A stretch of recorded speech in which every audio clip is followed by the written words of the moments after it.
La photocopieuse.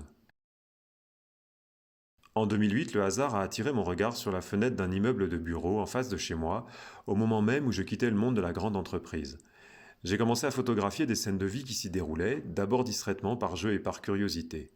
Puis de fil en aiguille, ces images ont formé un corpus en même temps que je devenais photographe. Prises d'un même point de vue, les 42 photos de la série ont comme cadre une seule et même fenêtre, photographiée aléatoirement sur plusieurs années.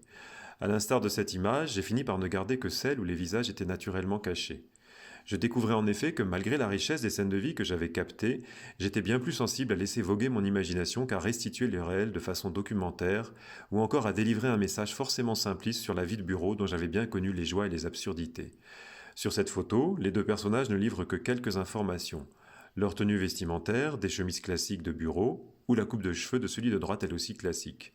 Quant au doigt pointé, il évoque peut-être un geste d'autorité ou la désignation d'un coupable. J'ai choisi cette image car elle représente bien ma série. Avec un minimum d'indices et une esthétique épurée, c'est une des pièces qui, une fois assemblée avec les autres, recrée un petit théâtre de la vie quotidienne, où le corps, les signes de vie et la place du hors-champ questionnent avec poésie nos représentations.